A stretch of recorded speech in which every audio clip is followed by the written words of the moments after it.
ሰላም ጤና ይስጥልኝ አድማጭ ተመልካቾቻችን ዛሬ ደግሞ ስለ ኮቪድ-19 ወይም ስለ ኮሮና ቫይረስ ሰፊ ትንታኔ ይዘን ቀርባለን። ከወዲሁ ሰብስክራይብ እንድታደርጉም በአክብሮት እንጠይቃለን። ከወደ ህንድ ሀገር በየ5 ደቂቃው አንድ ሰው በኮቪድ-19 ምክንያት ህይወቱ ያልፋል። ፈጣን የክትባት ዘመቻ እያካሄደች ያለችው እስራኤል ለ10 ተከታታይ ወራት በኮቪድ-19 ምክንያት ሞት አለማስመዝገቧን አስታወቀች። የኮቪድ-19 ወረርሽኝ ለዓለም ያስገኛቸው 7 ትሩፋቶች። ቬንቲሌተር ምንድነው? በኢትዮጵያ ውስጥ የኮሮና ቫይረስ መገኘቱ ከተረጋገጠ በኋላ ቫይረሱ እንዳለባቸው በምርመራ የተረጋገጠባቸው ሰዎች ቁጥር ከሩብ ሚሊዮን በላይ ሆነ። በኢትዮጵያ በኮሮና ቫይረስ ከሚያዙ ጽኑ ህሙማን ክትትልና ሕክምና የሚያስፈልጋቸው ሰዎች ቁጥር እየጨመረ በመምጣቱ የሰው ሰራሽ መተንፈሻ መሳሪያና የኦክሲጅን እጥረት እያጋጠመ መሆኑ የህብረተሰብ ጤና ኢንስቲትዩት ገለጸ።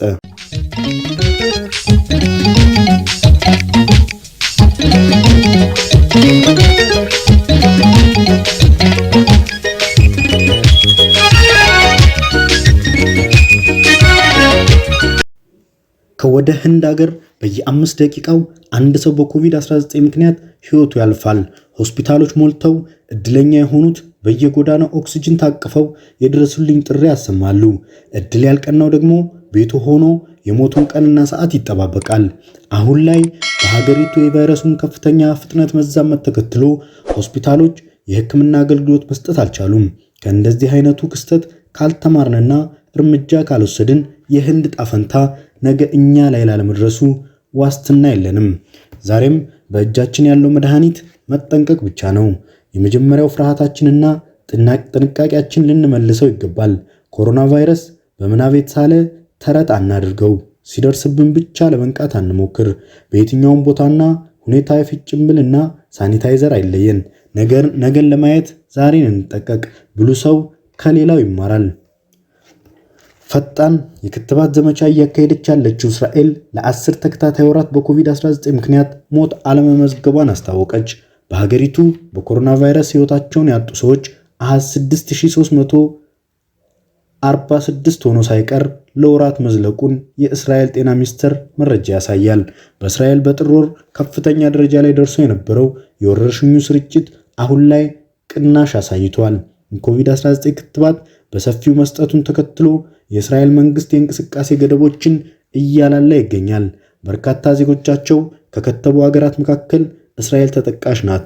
እስከ ሐሙስ ብቻ 5 ሚሊዮን የኮቪድ-19 ክትባቶችን ሰጥታለች። 9 ሚሊዮን ገደማ ከሚሆነው የሀገሪቱ ህዝብ ቁጥር ከ53 በመቶ በላይ የሚሆኑት 2 ዙር ክትባቶችን እንደወሰዱ የጤና ሚኒስትሩ ገልጸዋል። ሚኒስትሩ ጁሊ ኤደልስቴን አርብ ዕለት በትዊተር ገጻቸው ይህ ለጤናው ስርዓትና ለእስራኤል ዜጎች ትልቅ ስኬት ነው፣ በጋራ የኮሮና ቫይረስን እናጥፋለን ብለዋል። በእስራኤል ትልቅ በሆነው የሸባ ህክምና ማዕከል ዳይሬክተር የሆኑት ኤያል ሌሸም እንዳሉት ሀገሪቱ ወደ ሄርድ ኢሚዩኒቲ ልትደርስ ተቃርባለች ብለዋል። ከፍተኛ መጠን ያለው ህዝብ በሽታውን የመከላከል አቅም ሲያዳብሩ የቫይረሱ ስርጭት ይገታል። ሄርድ ኢሚዩኒቲ ይባላል። የዓለም የጤና ድርጅት ባለሙያዎች ሄርድ ኢሚዩኒቲ ደረጃ ላይ ለመድረስ አገራት ከ65 እስከ 70 በመቶ የሚሆነው ህዝባቸውን መከተብ ይኖርባቸዋል ይላሉ። ተጨማሪ ገደቦች መነሳታቸውን ተከትሎ በእስራኤል የቫይረሱ ስርጭት መቀነስ ብቸኛው ምክንያት ሄርድ ኢሚዩኒቲ ነው ብለዋል ሌሸም። እስራኤል ፋይዘርና ባዮንቴክ የተባለውን ወይም የተሰራውንና 2 ጊዜ የሚሰጠውን ክትባት እየሰጠች ነው። የእስራኤል ጤና ሚኒስቴር በየካቲት ወር እንደገለጸው ሁለቱንም ዙር የፋይዘር ክትባት በወሰዱ ሰዎች ላይ የቫይረሱ ህመም በ95.8 በመቶ ቀንሷል።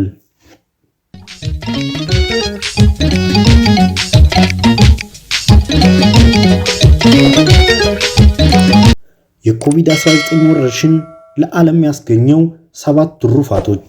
ቫይረሱ አዲስ ዝርያ ማፍራቱን ተከትሎ በሚቀጥሉት ሳምንታትና ወራት ምን ሊከሰት እንደሚችል መገመት ቢያዳግትም 1 ዓመት የሞላው ወረርሽኝ ብዙ አስተምሮናል።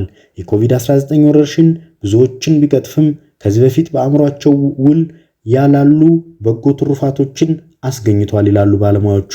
ከነዚህም ውስጥ እስኪ 7ቱን ከኮቪድ-19 ትሩፋቶች እንመልከት።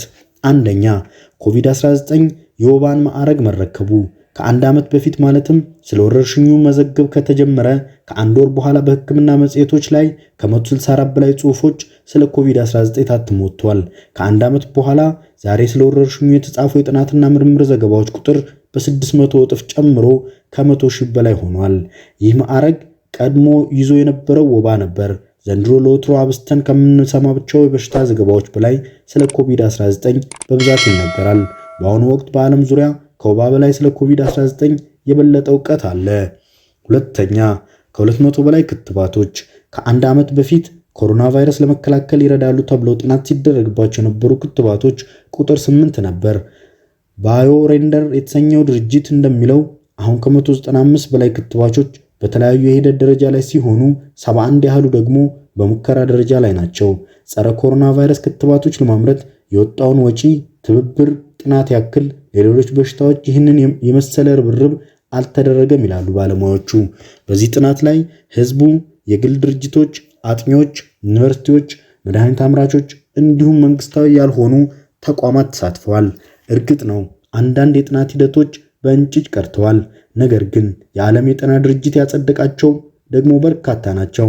ፋይዘር ወይም ባዮንቴክ፣ ሞደርና፣ አስትራዜኒካ ወይም ኦክስፎርድ፣ ስፑትኒክ 5 እንዲሁም የቻይናው ሲኖፋርምና ጎልድ ተብሎ የሚጠቀሱ ክትባቶች ናቸው። ቢያንስ 20 ሌሎች ክትባት ደግሞ የሙከራ ደረጃ ላይ ይገኛሉ።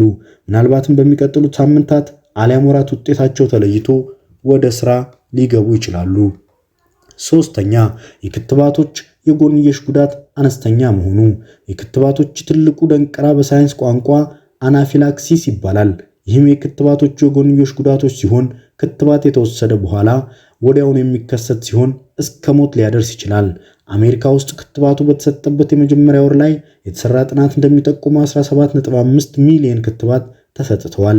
በእነዚህ የፋይዘርና የሞደርና ክትባቶች ከተወሰዱ ሰዎች መካከል 66ቱ ብቻ ናቸው ይህንን የጎንዮሽ ጉዳት የገጠማቸው። ይህ በሚሊዮንኛ ሲሰላ ከ1 ሚሊዮን ሰው 4 ብቻ ነው ማለት ነው። በመቶኛ ሲሰላ ደግሞ 0.0003 ይሆናል። ከ66ቱ ሰዎች መካከል 21 ሰዎች ከዚህ በፊት ተመሳሳይ ችግር ገጥሟቸው ያውቃል። በዚህ የጎንዮሽ ጉዳት ምክንያት እስከ ዛሬ ድረስ የሞተ ሰው የለም። የዚህ ጥናት ውጤት ለጊዜውም ቢሆን የሚጠቁመው ክትባቱ ከጉዳታቸው ጥቅማቸው በእጅጉ እንደሚያመዝን መሆኑ ነው። በተለይ ደግሞ የሞደርን ክትባት ከሌሎች በላቀ ደህንነቱ የተጠበቀ እንደሆነ ተነግሯል።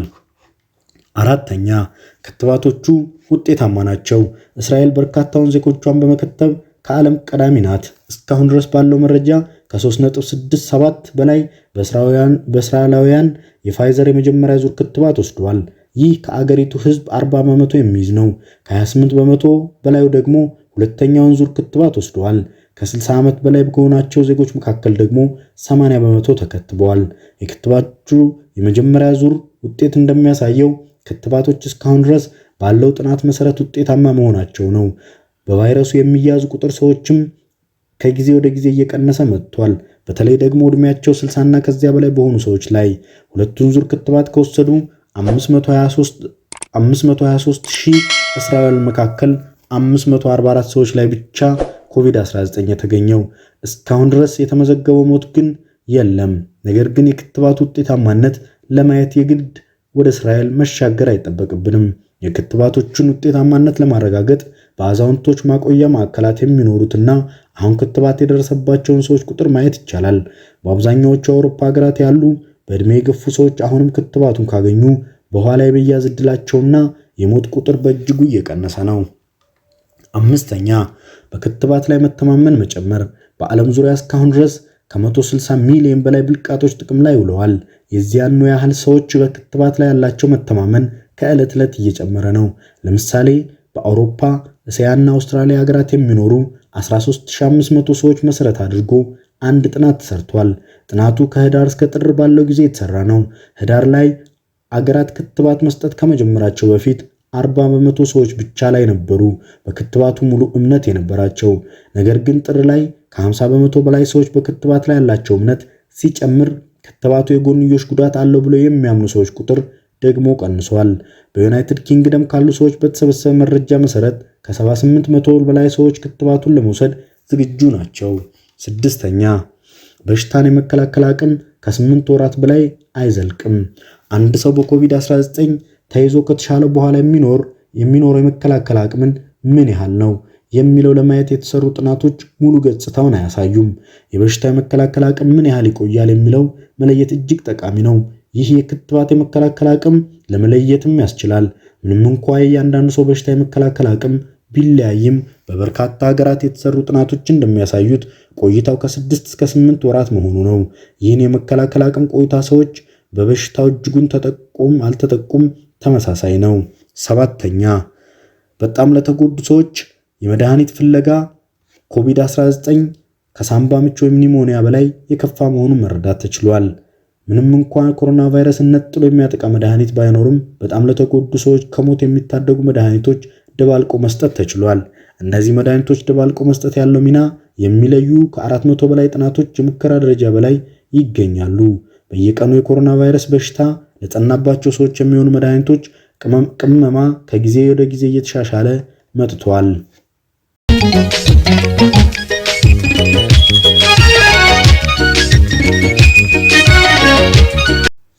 የኮቪድ-19 መተንፈሻ ወይም ቬንቲሌተር ምንድነው? ቬንቲሌተር የሰውነታችንን ያተነፋፈስ ስነ ስርዓት ተክቶ የሚሰራ ማሽን ነው። የሁማን ሳምባ እክል ሲገጥመው ቬንቲሌተር የመተንፈስ ተግባር ስለሚያከናውን ህይወትን ይታደጋል። በኮቪድ-19 በጽኑ ከታመሙ 6 ህሙማን መካከል ቢያንስ አንዱ የመተንፈስ ችግር ይገጥመዋል። ይህም የሚሆነው ቫይረሱ ሳምባን ስለሚያውክ ነው። በዚህ ወቅት ቬንቲሌተር ከሌለ ግለሰቡን ማዳን አዳጋች ነው።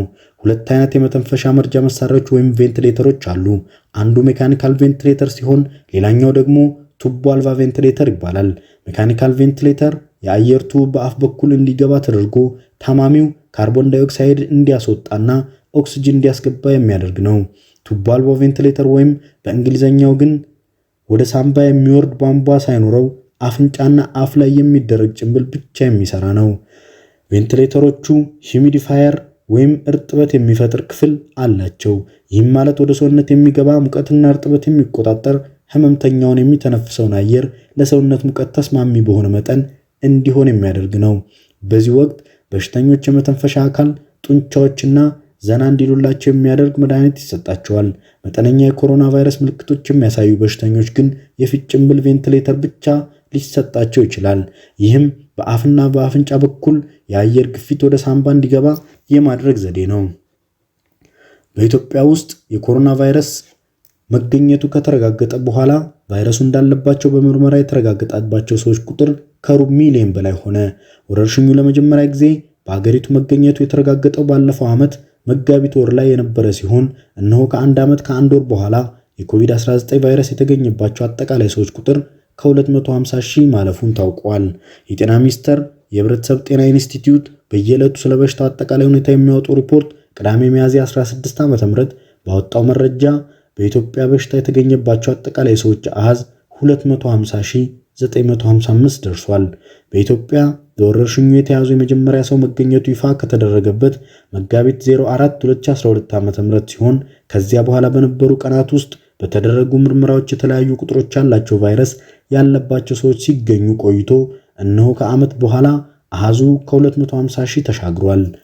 በዚህ መሰረት ከመጋቢት 04 2012 ዓ.ም ጀምሮ እስከ ሚያዝያ 16 2013 ዓ.ም ድረስ ባሉት 408 ቀናት ውስጥ በእያንዳንዱ ቀን አማካኝ ከ615 በላይ ሰዎች በቫይረሱ መያዛቸው በምርመራ የተረጋገጠ ሲሆን ይህ ቁጥር አሁን ከሩብ ሚሊዮን በላይ ሆኗል። ባለፉት 24 ሰዓታት ውስጥ ከተደረገው 8869 ላቦራቶሪ ምርመራ 1663 ሰዎች በኮቪድ-19 መያዛቸው ተረጋግጧል። በአጠቃላይ በቫይረሱ የተያዙ ሰዎች ቁጥር 250955 ደርሰዋል። በተመሳሳይ በ24 ሰዓት ውስጥ 20 ሰዎች ሕይወታቸው አልፏል። በዚህም አጠቃላይ ሟች ቁጥር 3531 ደርሷል። ትላንት 1933 ሰዎች ከበሽታው አገግመዋል። አጠቃላይ ያገገሙ 190013 ደርሰዋል። አሁን ላይ 987 ሰዎች በጽኑ ታመዋል። ይህ ቫይረሱ ያለባቸው አጠቃላይ ሰዎች አሃዝ የተገኘው በተጠቀሰው ጊዜ ውስጥ 2,544,095 ሰዎች የኮሮና ቫይረስ ምርመራ ካደረጉት ላይ ነው።